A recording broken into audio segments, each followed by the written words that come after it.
babe, when you were tired, when you were almost beaten down. I've seen you poised to tumble over.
Soul to soul, heart to heart, and cheek to cheek.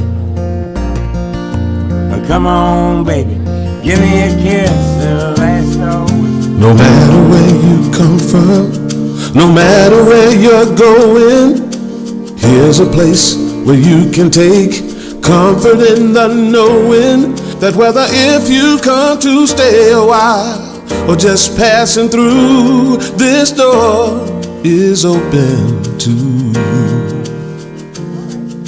Come and let's be silent. Come and share a hug. Come, let's pray together. Come love and be loved. From the blissed out to the turned out, from the pampered to the abused, this door is open to you. Come on in. Come on in. Come on in. Come on in. The God in us recognizes the God in you. The God in you.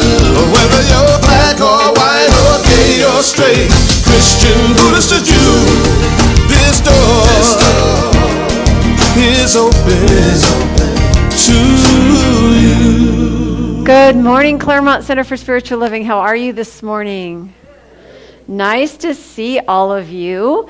As you can see, we're set up for after the service. We have our annual meeting at about 12:15, which will be after we have lunch in the hall. How long has it been since we've done that? Yeah, exactly. All right, so just a friendly reminder that we are still part of LA County, therefore we are still masking indoors, unless you're actually eating or drinking, in which case I expect you to hold your breath. Or maybe not. But thank you all so much for keeping everybody here safe, because it's just one of the ways that we love each other. And it's just such a lovely feeling to come into this community every week and just see how we've managed to hold it all together in spite of it all, right? And just to see everybody's friendly face. And even though I know I can't see your smile, I see your eyes squinch up. So I know that we're having a good time and we're enjoying each other. So thank you all for coming. And let's thank our friends that are out there streaming with us, that are watching us. One of my minister friends calls it the love stream rather than the live stream. So I kind of like that. So we've got some love streamers out there. And as we know, in space and time, when we are talking about consciousness, we simply are together everywhere. So wherever you physically find yourselves, know that here in consciousness, you are here with us. And right where we are, Spirit is. So this morning we have a wonderful service before we get to the business of the annual meeting. Our practitioner today is Brad Weathern. In a couple minutes, Brad will do our opening prayer and do a reading for us. And we also have a little live music today. We've got Jeff, and we welcome back Tina Meeks. And I think that's all I'm going to say right now. I think we should just get started, okay? And thank you all for waiting for me. I realize that, the thing about time is that, I like to refer to it as an illusion, especially when I'm not appearing where I'm supposed to be at exactly the moment I expected to be there. So if you'll all know with me that time is an illusion and I wasn't really 5 minutes late, that would be really great. All right. So let's get rid of that time-space thing in our heads right now and take a moment and just breathe in. Breathe into that heart space, that quiet place within that knows only love, only peace, only joy. Becoming fully present in this moment, this here and now, which is truly all there is.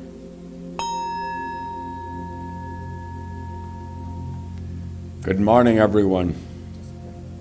It's a wonderful, wonderful day this morning. We know that there is one power and one presence in the universe, and that presence is with us this very moment on this beautiful morning. We have a meeting this morning, and we have prayers this morning, and we have a wonderful service for you now. And we give thanks for all of these things as they come to us, the weather, the morning, the presence, and the power of the one God that is always there for us. Knowing this now, we all give thanks for being able to be here, and we say together, and so it is. I have a reading for you this morning, but there was something that I discovered. I don't know if you know it, but do you know why ants don't get sick? They have little antibodies. They have little antibodies. Hey, this guy's worth more than music. This guy is sharp.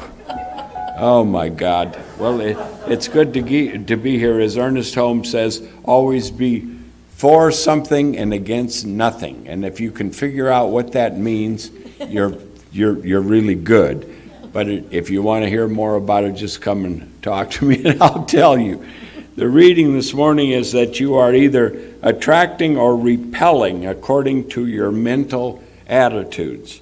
You are either identifying yourself with lack or with abundance, with love and friendship or with indifference. You cannot keep from attracting into your experience that which corresponds to the sum total of your states of consciousness.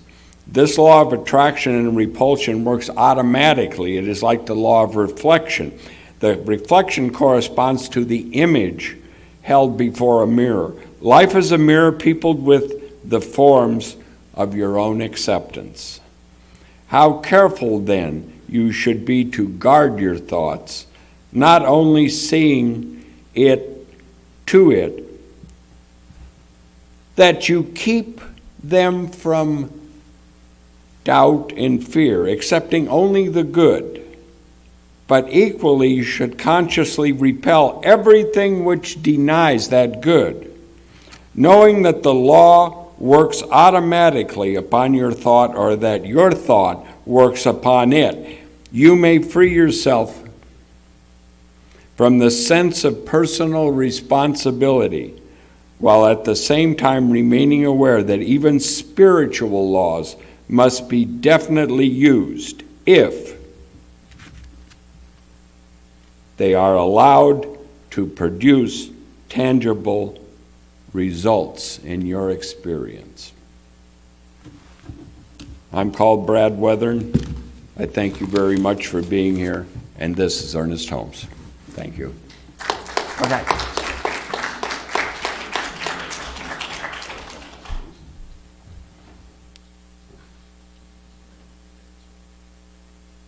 Oh, sure. For those of you who don't know, many people are celebrating Black History Month this month, and celebrating the presence of people like me in this country. Okay, and we thank you for that, even if it's just this Sunday. But one of the things I wanted to do, and Jeff and I decided, is to sing a song that was written many years ago by James Weldon Johnson. And he wanted to celebrate the lives and the struggle of African Americans, and he wrote this song. And the lyrics, only are doing one verse, but it's a long song. But if you want to look at it as I sing it, it's in your program. All right.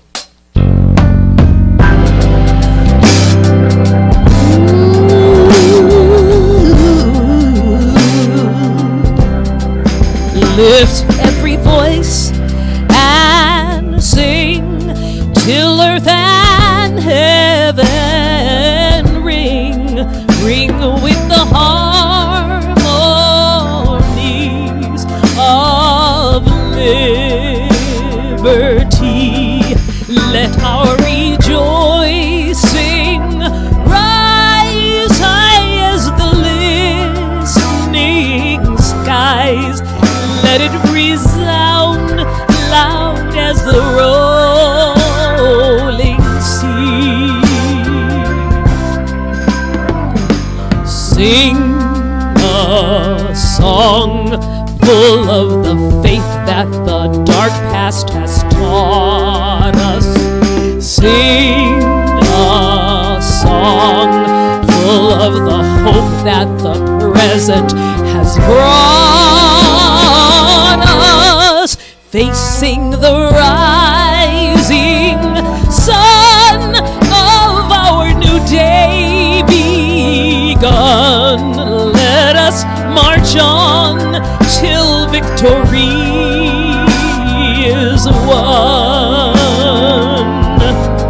Lift every voice and sing till earth and heaven ring. Let all the harmonies of liberty, let our rejoicing rise high as the listening skies.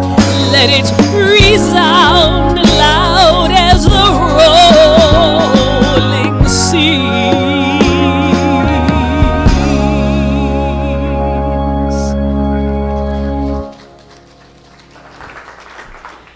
Thank you. That is an anthem, and therefore we stand when we sing that song or when we hear that song. And it is beautiful, absolutely beautiful. And we are celebrating Black History Month as part of our message of living in love. For love of justice is one form of love. And inclusion and compassion and kindness are also forms of love. And this is what we mean in our day-to-day lives when we talk about living as love. You know, that is truly the power of who we are. And our title today is History Through the Eyes of Love. Now, history is basically the story of what happened. But how many of you have siblings? Have you ever recounted an event from your childhood, and it turns out that every single person in the family has a slightly different view of exactly what happened? It's like, were you even there? That doesn't sound anything like what I remember. So is it any surprise that when we look back at history, we are telling a story of something that happened in the past that is factual, that physically occurred in the 3D world, and yet it doesn't always come out the same. We don't understand it the same. You see, the thing is with our past, when we look at it, we're always framing it unconsciously in terms of what it means to us, in terms of the opinions we formed because of it, in terms of the perspective of the person who told us about it. Not everything in history was personally experienced by us. I mean, maybe on some cosmic level, but certainly not on a human level.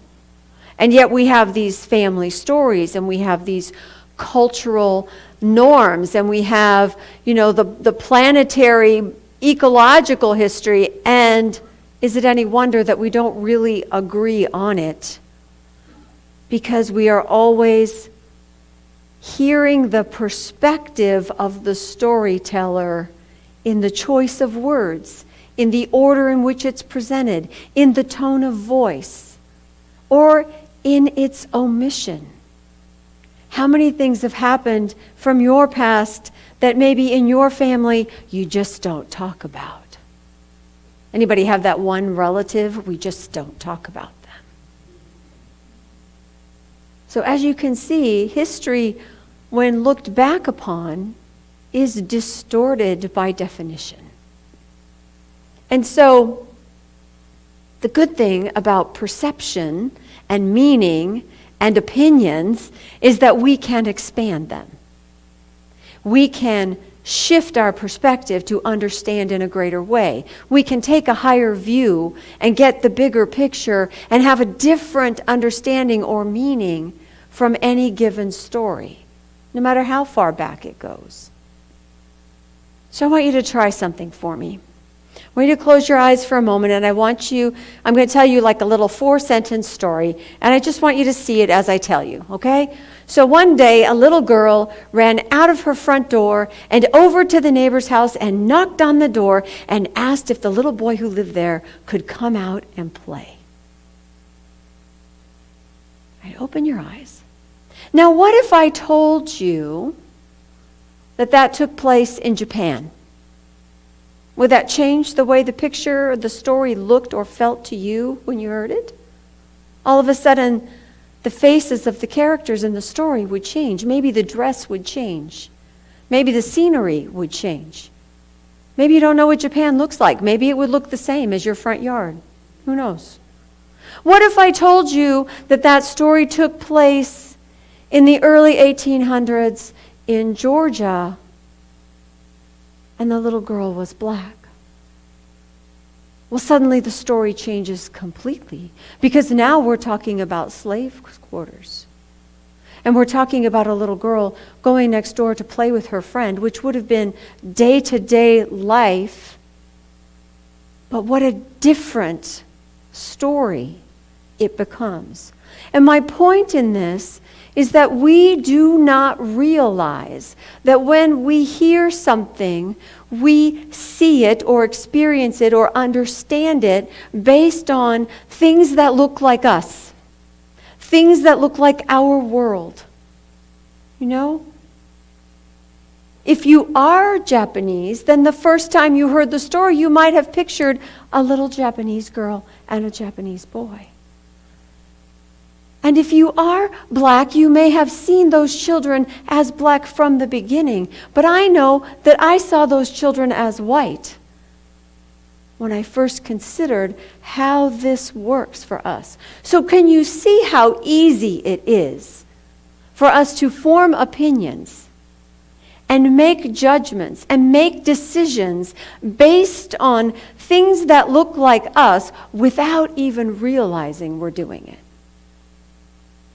And it becomes very clear why history, our own history, can become so narrow or so shallow or so unfulfilling.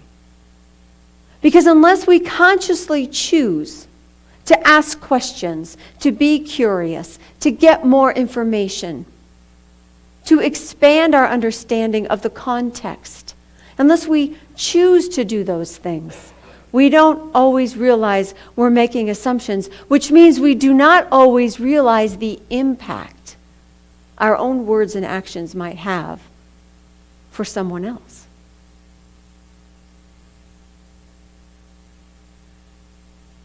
Now, the thing is, those assumptions, those opinions that get formed, it's not done with malice, right? It's not done to deliberately exclude anybody or anything. And yet it's part of how we think. It's part of what our culture does. It's part of our DNA to a certain extent, because this is what we are raised in, and this is what happens when we don't understand someone else's point of view. Because that's really all we're talking about, is a point of view. Dr. Ken Gordon was the spiritual leader for Centers for Spiritual Living for some time. And when he was leaving that, when he was at the end of his term and he was leaving, he gave a really great analogy. He said, you know, as a leader, my job is to keep our direction, you know, it's like being up in the crow's nest of a ship and being able to see for 10 miles in either direction, not because I'm the one actually rowing or, you know, stoking the engine. It's because I need to know which way we're headed. And I don't move the ship by myself. I just keep the direction set. Because if I'm down on the deck, I can only see on a clear day 3 miles, horizon to horizon. But from the crow's nest, I can see at least 10. And that changes our ability to navigate our lives. So when we take a higher view, when we are willing to realize that our point of view is small and limited by definition because it's from right where we're standing, when we consciously choose to look at something greater, to open up to more information, to listen, to ask questions, to be curious, we're taking the higher view. We're going to get the bigger picture. We're going to be able to keep our direction in the moving towards the expansiveness of life, the inclusion of things. I want my world to include all of life. And that's what our spiritual practice does for us. It reminds us that beyond the relative, beyond the deck level view, there is something greater happening. I am part of something bigger.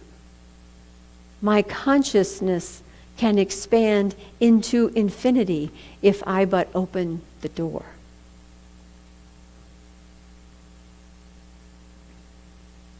So this idea of looking at history through the eyes of spirit means that when we look back on a story, or when someone offers us a new story, one of the things I actually enjoy most about Black History Month is I learn about people I've, of course, never heard of. Because, you know, we don't always teach about everybody who does important things. You know, women, people of color, people from other countries, right? I mean, so I learn all these things. If you're on Facebook, you get, hey, have you heard about this person who, like, oh, I don't know, invented everything, right?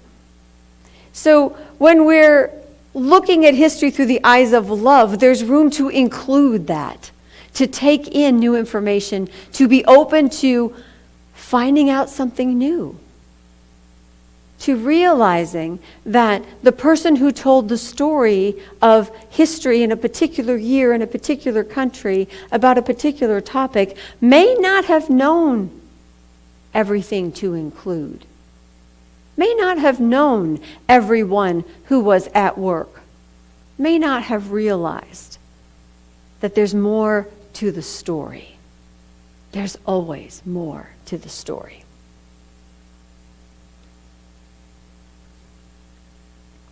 So in our own movement,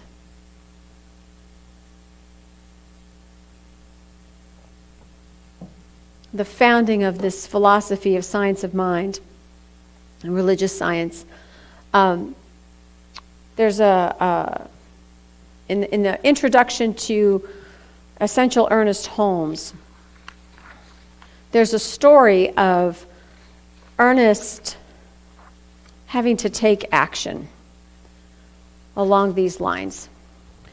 So the third branch church to be organized and chartered was in East LA, led by Reverend Arthur Twine, an African American with a congregation both black and white.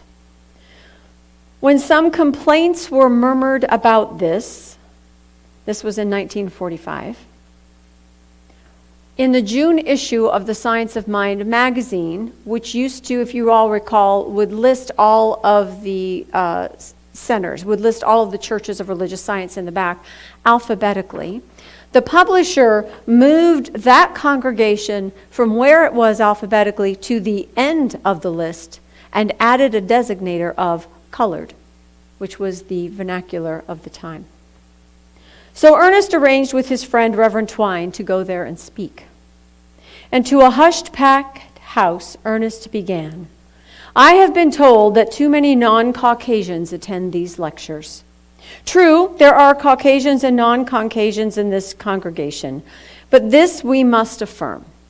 We are all children of one living God, one life that permeates all without exception, one intelligence that governs all, and most important, every man and woman who abides in the universe is a significant entity in the one universal consciousness. Our doors will forever be open to all. Whoever you are, be proud. You are a divine idea in the mind of God." And the magazine moved the listing back to where it had been alphabetically. Somebody had briefly bowed to the segregationist conventions of the day, only to be reminded that Ernest's teachings were anything but conventional or exclusive.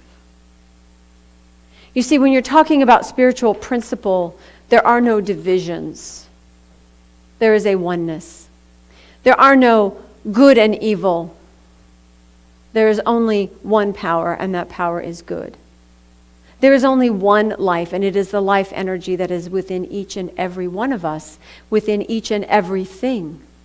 That this world that we inhabit is inhabited and co-created by the way that we think, and yet using all of the same energy. You know, you can take your Play-Doh and create some beautiful artistic rendition of a tree, or you can take your Play-Doh and try to make a tree and end up with a wad in your hand because that's just not your thing. It's the same Play-Doh, but it comes through each of us uniquely. And at our best, at our most spiritual, at our highest point of view, we are all exquisitely creating life, uniquely through each personality, through each point of energy, through each prism of light that is reflecting through us.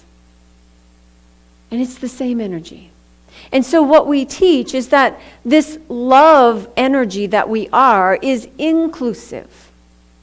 That when we look at history, it is all there for us. Even the tragic parts are growing and expanding and evolving us into the spiritual expressions we are meant to be.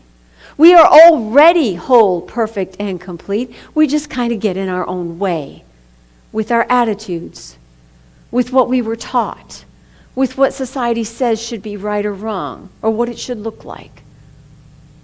But in our heart of hearts, when the eyes are closed and the heart is open and the mind is listening, the only thing moving is love. The only thing expressing is love. And when we pause, when we choose to pause and tap into that reminder that is always there, we're the ones that forget. It never goes away. When we pause to tap into that, then when we step back into the world, we hear someone else's story, we want to know more. We are interested, we are curious, we are joyful, we are on the verge of a new adventure rather than being afraid, rather than pulling away, rather than getting defensive. Looking at history through the eyes of love means look at ourselves as love.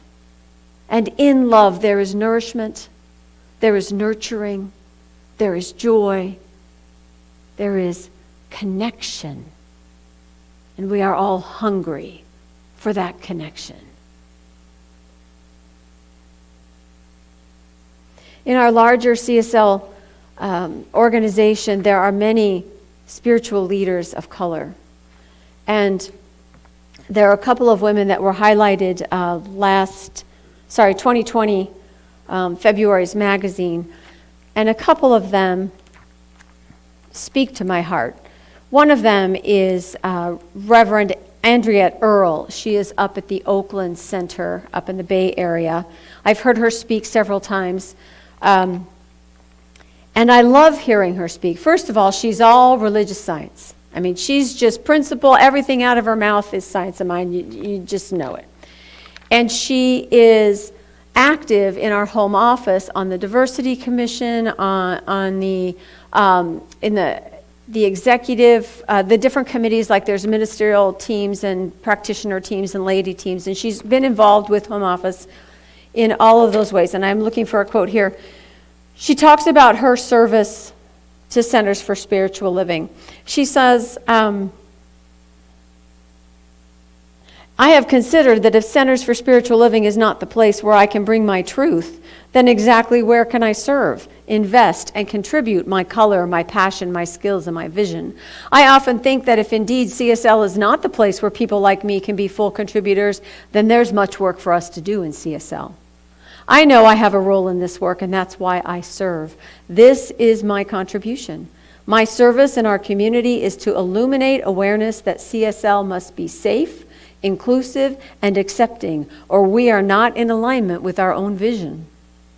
As a leader, I'm here to remind us that our responsibility and commitment to each other to fully engage our vision and practice the principles among ourselves.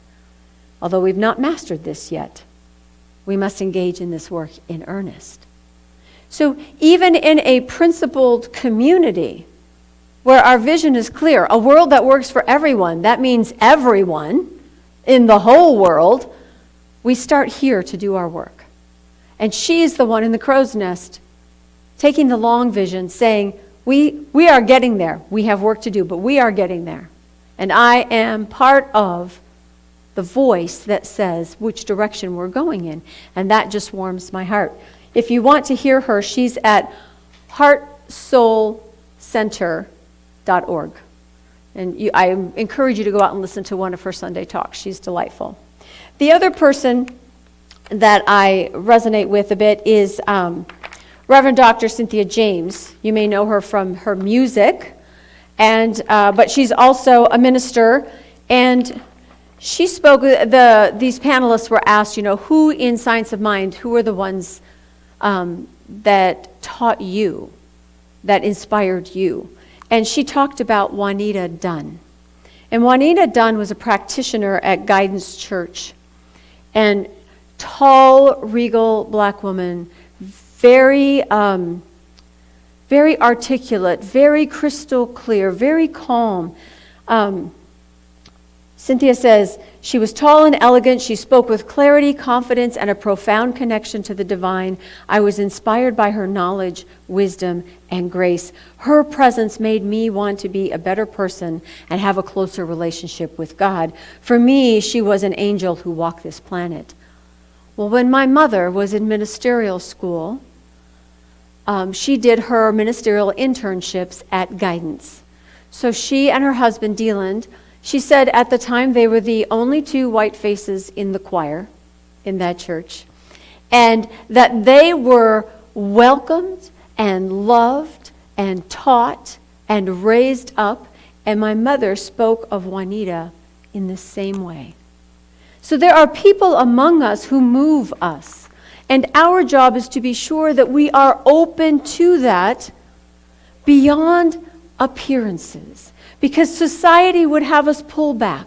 Society would have us be divided. Society says, oh, we're not going to have discrimination or racism, or, we're the opportunity, the land of the free for all. And what we know is we have work to do.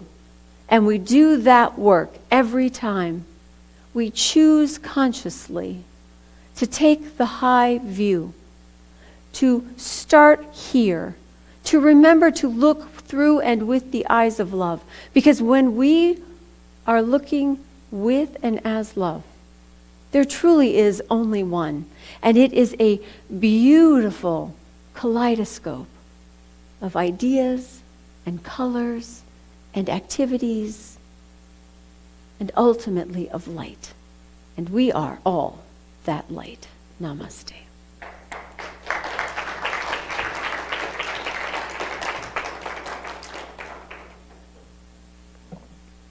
So I invite you to join me in some prayer. Here and now, breathing in once again into that heart space, feeling the energy of connection. I allow myself to sense the other hearts in this room, to visualize a line of light connecting my heart to another and another and another. And seeing those same lines of light coming outward from everyone, connecting one to another until this whole room is filled with light. For this life that we are is one life, and it is the energy of love. The givingness of life to itself. Spirit expressing through and as each one of us. And in this place of light, in this experience of love, there is only one. And for this I am grateful. Grateful for the heart connection that exists. Grateful for the light that is everywhere that I look. Grateful for my own awareness that when it looks like an obstacle, I must simply see rightly. And as I see rightly, I see only bridges. One hand to another, one smile to another, one heart to another. And where there is not a connection, I feel the call to love. And where there is, I feel the gratitude of love. And trusting and knowing that life moves through me, moves through everyone that I meet, from this same infinite source of love. I bless this life, this world, my experience in it. I bless everyone I meet with the prosperity and the expansiveness and the nourishment that comes from love that is shared and consciously chosen, from the love that simply is. And I call it good, for I know that it is God, and that this love flows like a river, creating this life that I live, creating the life around me. And in joy, I simply release my word. For I know that this co-creation unfolds in space and time simply as it should, and as it will be, ever expanding, ever transforming, ever becoming more of itself. And it is good, and so it is.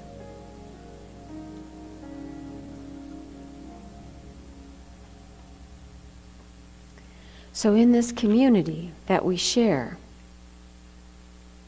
when we do go back to Holmes Hall after 2 years, pretty much, of not being able to be together, I'm going to offer you a challenge.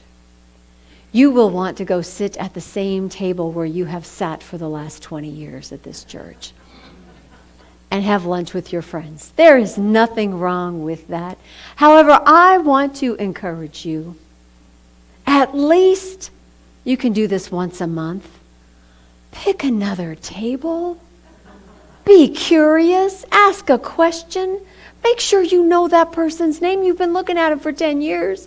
Let's just all agree up front that we think we know everybody in the room because we've been coming together for so long, but it's really been a long time, and if I think that you're Sue instead of Sandy, that you'll correct me kindly and we'll all just laugh about it, okay? Because you know the mask and let's just agree to be curious, to be open, to realize that this community of love is what we make it. This is who we are. So let's see how you do, okay? You in? All right, deal. All right, so let's see. We have a couple of, let's do our affirmation first, shall we? We're using our same affirmation this month because I think it speaks to all forms of living in love. So you'll find it in your program. I'll say each sentence and invite you to repeat after me so that our friends that are watching online can join us. Love is the creative power of life within me.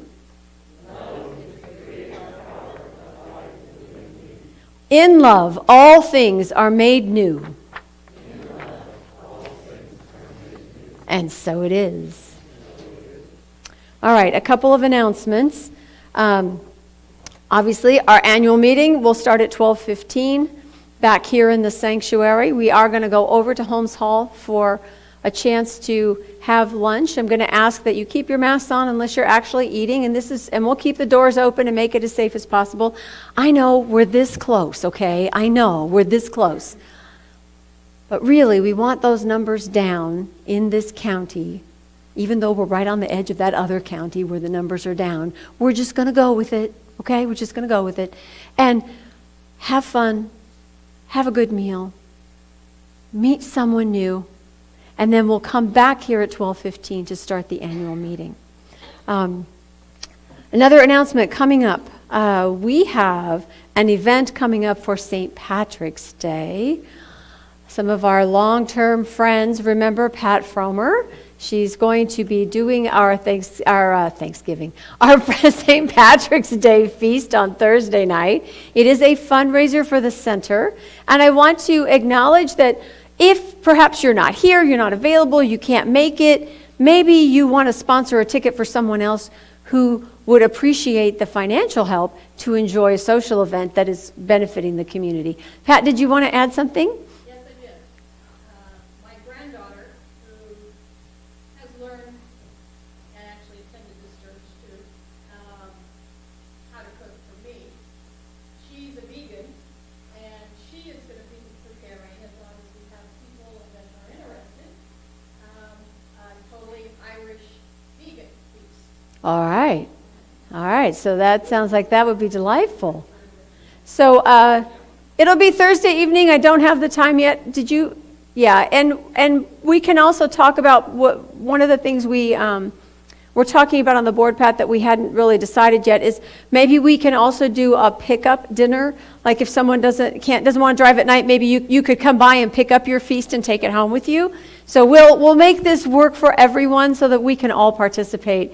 And it is something definitely to look forward to. Yes, Chris?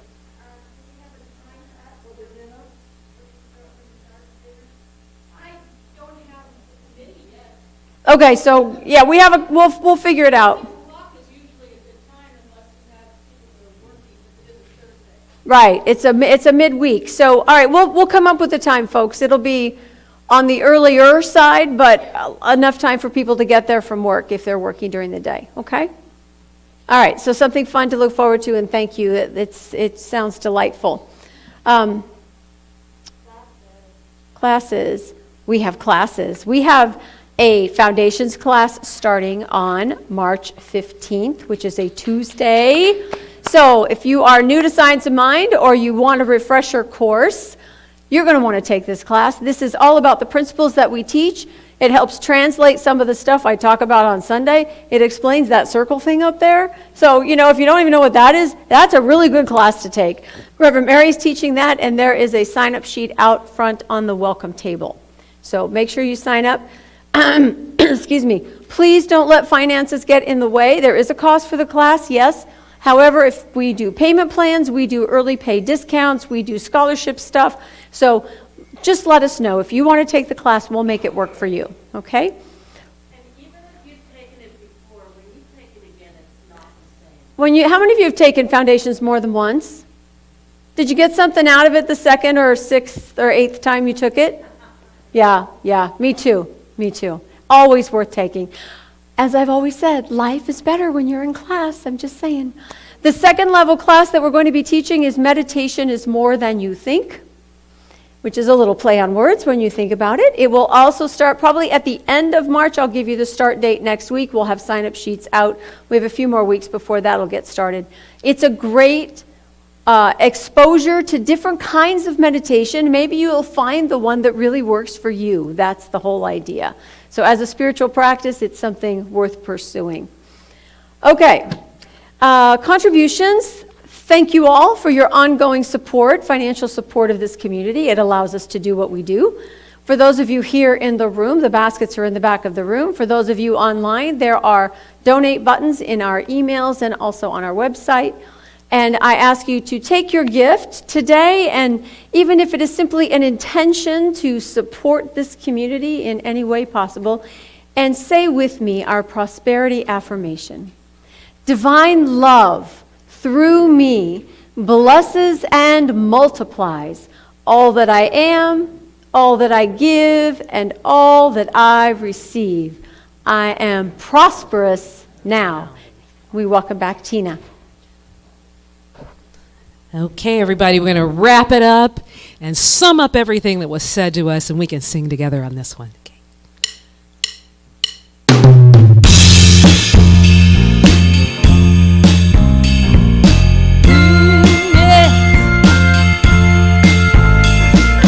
Think of your fellow man, lend him a helping hand, put a little love in your heart.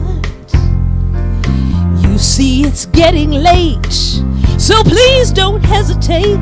Put a little love in your heart, and the world will be a better place, and the world will be a better place for you and me.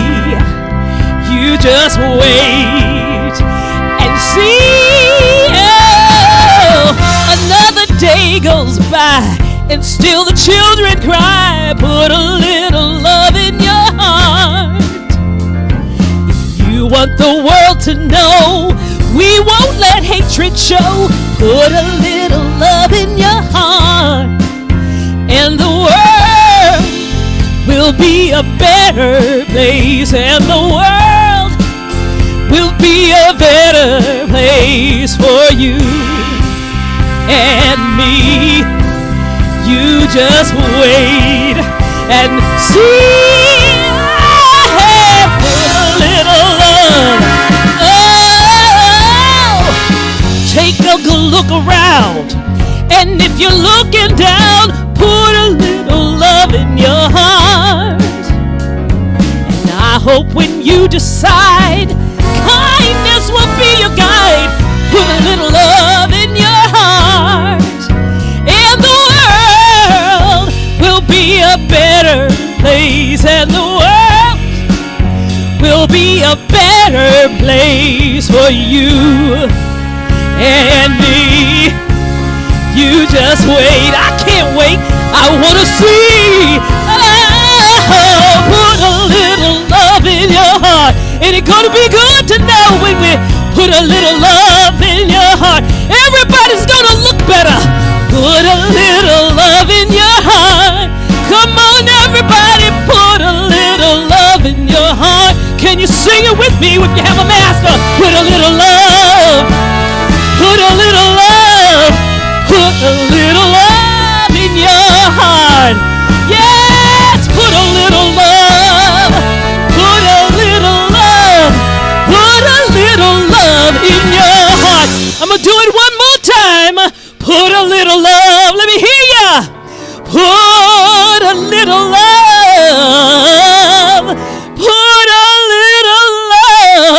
Junior. Let me hear you. Heart.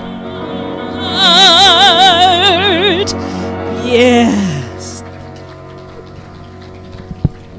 A little. Yeah, what she said.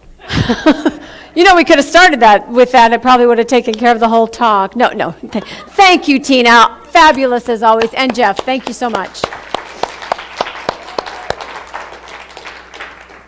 All right. I think we're golden. Anybody have anything else before we break for lunch? How fun is that? Okay. So I'm going to invite you to stand up, move out into that circle, and we're going to hear a little Eddie Watkins Jr., and then we're going to make our way over to Holmes Hall. Take a look at the person next to you and say, God loves you and I love you too. Now feel the love in the sanctuary. Lift your voice and repeat after me. We come together, we come together, we come together, we come together.